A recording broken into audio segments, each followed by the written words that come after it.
Hi hello నమస్తే. మీరు వింటున్నారు డాక్టర్ కాశీగారి ప్రసాద్ టాక్స్.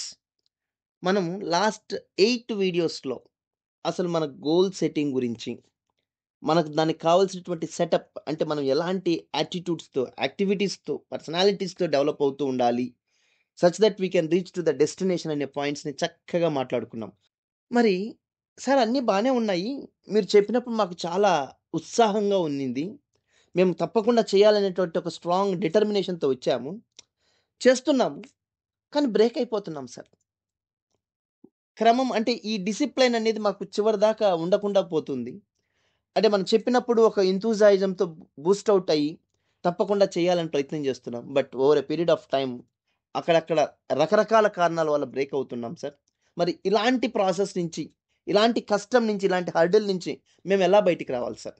ఇలా మన ప్రాసెస్‌లో ముందుకెళ్తూ ఉంటాం సార్. సక్సెస్‌ని అచీవ్ చేసేటువంటి ప్రాసెస్‌లో ఎన్నో రకాల అడ్డంకులొస్తున్నాయి. ఆ అడ్డంకులేంటివి గూడా మనం లాస్ట్ క్లాసెస్‌లో, లాస్ట్ వీడియోస్‌లో మాట్లాడుకున్నాం.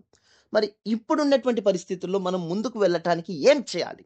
ఎలా చేయాలి? అనేటువంటి డిస్కషన్‌కొచ్చినప్పుడు we have to follow a journey map, a concept map, a mind map, a success map.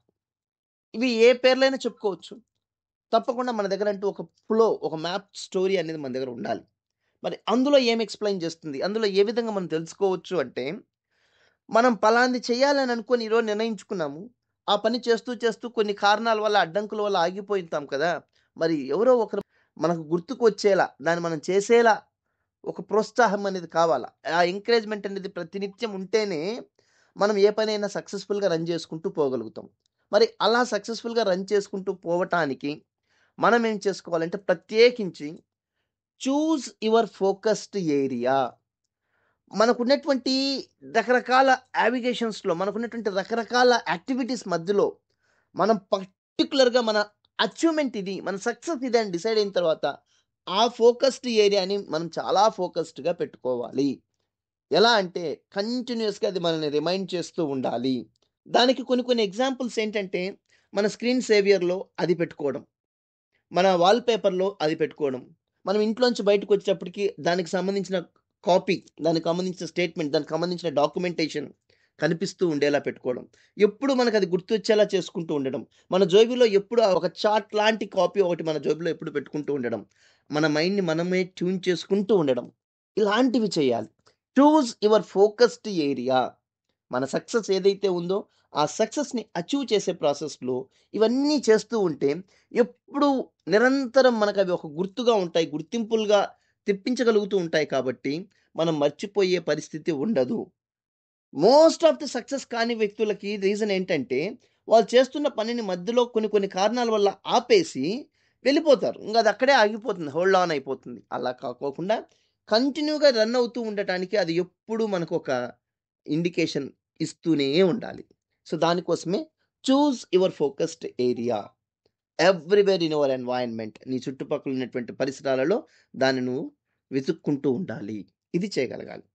రెండోదొచ్చేసి మనకు ఇది అయిపోవాలి, అది అయిపోవాలని అందరికీ ఉంటుంది. కానీ ఎప్పటికైపోవాలని నిర్ణయించుకోము. అక్కడే సమస్యొస్తాంది. సో, మన గోల్ సెట్టింగ్‌లో స్మార్ట్‌నెస్ అనేది అదే. Specific, measurable, achievable and reliable in a specific time. ఈ టైం లోపల అయిపోయేటట్లుగా అంటే ఒక టార్గెట్‌ని పెట్టుకొని మనము రన్ చేయాల్సినంత అవసరం ఎంతైనా ఉంది. సో, ఇక్కడ మనం తీసుకోవాల్సిందేంటంటే మనం అనుకున్నాం, గోల్ అనుకున్నాం, పలానా రోజులకి చేసేస్తున్నాం, పలానా రకంగా అయిపోతూ ఉంది. పోతూనే ఉందని కాకోకుండా ఈ టయానికల్లా అయిపోవాలి. ఒక సడలని దృఢ సంకల్పంతో మనం గాని ఉండగలిగినప్పుడు తప్పకుండా మనం మన గమ్యాలను చేరుకొనవచ్చు. ఇకపోతే మూడో పాయింట్. ఏ ఫీల్డ్‌లో అయితే మనం ఉన్నామో, ఏ దాంట్లో అయితే మనం అచీవ్ చేయాలనుకుంటున్నామో, దానికి సంబంధించిన ఇన్‌స్పైరింగ్ పర్సనాలిటీస్, దానికి సంబంధించిన ఇన్‌స్పైరింగ్ కొటేషన్స్, దానికి సంబంధించిన ఇన్‌స్పైరింగ్ యాక్టివిటీస్ ఎప్పుడు మనల్ని తట్టి లేపుతూ ఉండాలి. For an example if you want to become a cricketer, నీకు నచ్చినటువంటి మంచి క్రికెటర్ యొక్క క్రికెటింగ్ షాట్స్, అతని యొక్క అచీవ్‌మెంట్స్, అతని యొక్క లివింగ్ స్టైల్స్, అతని యొక్క యాటిట్యూడ్ ఆఫ్ ప్లేయింగ్ గేమ్, ఇవన్నీ మనం తెలుసుకోగలుగుతూ ఉండాలి. ఎప్పుడు నిరంతరం మనం తెలుసుకుంటూ ఉండాలి. అందులోంచి ఓ ఇన్‌స్పిరేషన్‌ని చూడగలగాలి. సో, అలా మనం ఎప్పుడైతే ఇన్‌స్పిరేషన్‌ని చూస్తామో, అప్పుడు తప్పకుండా కూడా మనం ముందుకు వెళ్ళగలుగుతూ ఉంటాం. సో, ఇది మనం తెలుసుకోవాల్సినటువంటి థర్డ్ ఇంపార్టెంట్ పాయింట్. ఇకపోతే సరే సార్ అనుకున్నాము, చేస్తున్నాం, వెళ్తున్నాం, ఇన్‌స్పైర్ అవుతున్నాం. కానీ ఎలా వెళ్తున్నాము అని మనకంటూ ఒక ఐడియా ఉండాలి గదా! ఆ ఐడియాని లేఔట్ చేసుకోవాలి. ప్రాపర్‌లి స్ట్రక్చరైజ్ చేసుకోవాలి. ఫస్ట్ ఫేజ్‌లో ఇది, సెకండ్ ఫేజ్‌లో ఇది, థర్డ్ ఫేజ్‌లో ఇది. ఈ విధంగా నేను అనుకునేటువంటి వర్క్స్‌ని ఫస్ట్ టాస్క్ ఇది, సెకండ్ టాస్క్ ఇది, ఎన్త్ టాస్క్ ఇది అని చెప్పేసి ఒక బిగ్ డ్రీమ్‌ని సెగ్మెంటెడ్ డ్రీమ్స్‌గా డివైడ్ చేసుకొని ఈచ్ స్మాల్ డ్రీమ్స్‌ని అప్పుడప్పుడు మన ప్రాసెస్‌లో కంప్లీట్ చేసుకుంటూ ఇన్ టైమ్‌లో వెళ్తూ ఉంటే ఫైనల్‌గా మన గమ్యాన్ని మనం చేరుకోగలుగుతాం. ఇది మనం చేయవలసినటువంటి థర్డ్ ఇంపార్టెంట్ యాస్పెక్ట్. ఇకపోతే బాగా గుర్తుపెట్టుకోండి.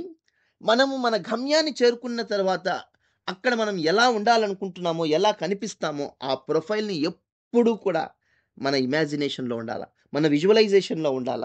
అదే మన అచీవ్‌మెంట్ అనేట్టుగా ఉండాలి. అక్కడికి వెళ్ళాలి. ఆ స్థానంలో మనం నిలబడాలి. అది గెలవాలి. ఆ గెలుపుని ఆస్వాదించాలనేటువంటి తత్వాన్ని మనం డెవలప్ చేసుకోవాలి. This is very important. ఈ ప్రాసెస్‌లో చేస్తున్న ప్రతి పని కూడా ఈ దానికే లింక్ అవుతూ మన గోల్ అచీవ్‌మెంట్‌కే లింక్ అవుతూ ఉండాలి. దాన్నే రిఫ్లెక్ట్ అండ్ రిఫ్రెష్. మనల్ని మనం రిఫ్లెక్ట్ చేసుకుంటున్నాం. అవునా! నిన్న చేసిన పనులు ఈరోజు నా యాక్టివిటీకి సపోర్ట్ అయినాయా? రేపు చేయబోయే పనికి ఇది సప్లిమెంటరీ అవుతుందా లేదా? అనే పరిస్థితిలో రిఫ్రెష్ చేసుకుంటూ, రిఫ్లెక్ట్ చేసుకుంటూ వెళ్తూ ఉంటే తప్పకుండా మనం అనుకునేటువంటి గమ్యాలని తప్పకుండా చేరుకోగలుగుతాం. సో, ముఖ్యంగా మనం తెలుసుకోవాల్సినటువంటి 6 ఇంపార్టెంట్ పాయింట్స్ ఏంటివంటే, మనం అనుకున్న గమ్యాలను తప్పకుండా చేరుకోవటానికి ఎప్పుడు కూడా దానిపైన మనము ఒక తీక్షణమైనటువంటి ఫోకస్ పెట్టుకొనుండాలి. ఆ ఫోకస్‌ని అచీవ్ చేయటానికి కావాల్సిన స్పెసిఫిక్ ఏదైతే ఉందో, ఆ ఫోకస్‌లోనే టార్గెట్‌ని ఎలా రీచ్ అవ్వాలనేటువంటి ఒక గమ్యాన్ని చూసుకొని, దానికి రిలేటెడ్ అయ్యేటువంటి inspiring stories, realistic activities, quotations పైన మనం ఫోకస్ చేసుకుంటూ, ఎలా సాధించాలనుకుంటున్నామో ఫస్ట్ స్ట్రక్చర్ రాసుకోవాలి. అదే మనం ఒక లేఔట్‌ని మనం వేసుకోవాలి. ఆ లేఔట్ ప్రకారంగా మనం చక్కగా డిస్‌ప్లే చేసుకుంటూ మనకున్నటువంటి ఎలిజిబిలిటీస్‌ని అక్కడ ప్రెజెంట్ చేసుకుంటూ లైఫ్‌లో ముందుకు పోతూ ఉన్నప్పుడు, అప్పుడప్పుడుగా కంటిన్యూయస్‌గా రెగ్యులర్ ఇంటర్వల్స్ ఆఫ్ టైమ్‌లో మనల్ని మనం రిఫ్లెక్ట్ చేసుకుంటూ, రిఫ్రెష్ చేసుకుంటూ ఉంటే, ఒక 3 నెలలకొకసారి, 2 నెలలకొకసారి, నెలకొకసారి మనం చేస్తున్న వర్క్స్‌ని కంప్లీట్‌గా మనము అప్‌డేట్ అవుతూ పోతూ ఉంటే తప్పకుండా మన గమ్యాలను మనం చేరుకోవచ్చన్న విషయాన్ని తప్పకుండా మనందరం తెలుసుకోవాలి. ఆ విధంగా మనందరం మన గమ్యాలను చేరుకోవాలని ఆశిస్తూ మీ కాశిగారి ప్రసాద్.